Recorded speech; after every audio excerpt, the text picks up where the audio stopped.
जय बाबा महाराज जी की। आप सभी लोगों का एक बार फिर स्वागत है हमारे YouTube चैनल देव संस्कृति में। तो आज के इस वीडियो में मैं आप लोगों को अवगत कराऊंगी कैची धाम मंदिर एवं आश्रम के इतिहास के बारे में और उसकी स्थापना कैसे हुई इसके बारे में। यह समय 1942 से लेके 43 के बीच का था, जब बाबा महाराज उत्तराखंड भ्रमण पर निकल चुके थे। इसके उपरांत बाबा महाराज अपनी लीला और चमत्कारों से लोगों का कल्याण कर चुके थे। बाबा महाराज ठहरे अंतर्यामी। उनका आना जाना, लीला करना, कृपा करना, चमत्कार करना और लोगों का उद्धार करना ही परम धर्म था।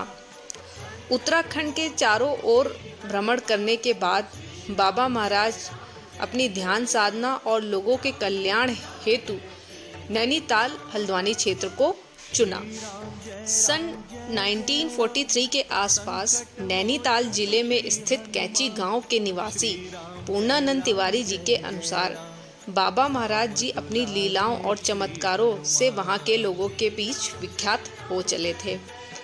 जैसे कि भविष्य में होने वाली बातों को पहले ही भविष्यवाणी कर देना और लोगों के दुख और कष्टों का निवारण कर देना इत्यादि।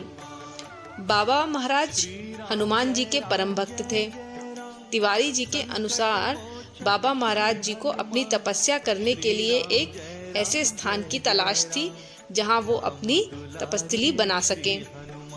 भ्रमण के दौरान बाबा महाराज जी ने उस स्थान की खोज की जहां कभी सोमवारी बाबा और साधु प्रेमी बाबा जी ने तपस्या की थी और वास किया था, हवन किए थे। बाबा जी ने जब उस स्थान को देखा तो उन्होंने वहां रहने की इच्छा जाहिर की। स्थानीय लोगों की मदद से जंगल को साफ करवाकर बाबा ने वहां स्थित हवन कुंड को देखा। बाबा जी की आज्ञा के अनुसार उस हवन कुंड के चारों तरफ चबूतरे से उसे को ढक दिया गया।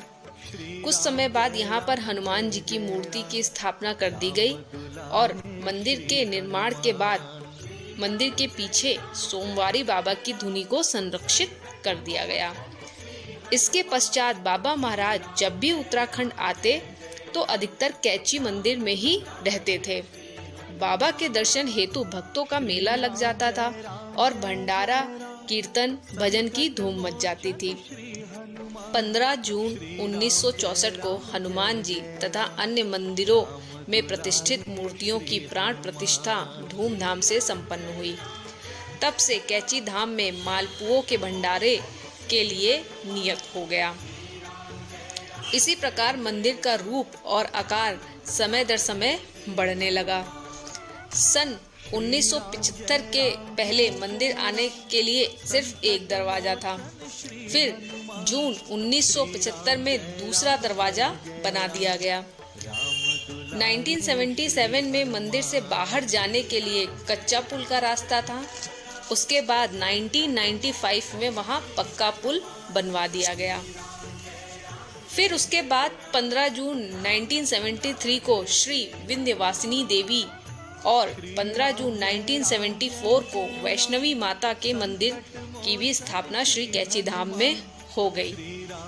तो इसी प्रकार साल दर साल समय के साथ मंदिर की स्थापना होती गई।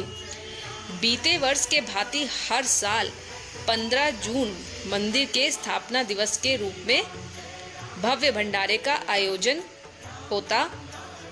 इसी प्रकार बीते वर्षों के भांति हर साल 15 जून को मंदिर के स्थापना दिवस के रूप में भव्य भंडारे का आयोजन होता है।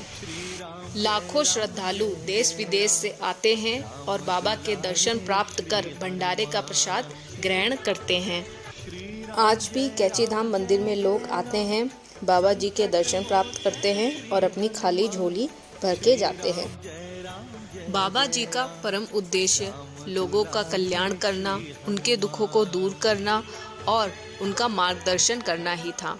इसी प्रकार बाबा जी हमेशा से ही निस्वार्थ भाव से लोगों का कल्याण किया करते हैं और आज भी करते रहते हैं।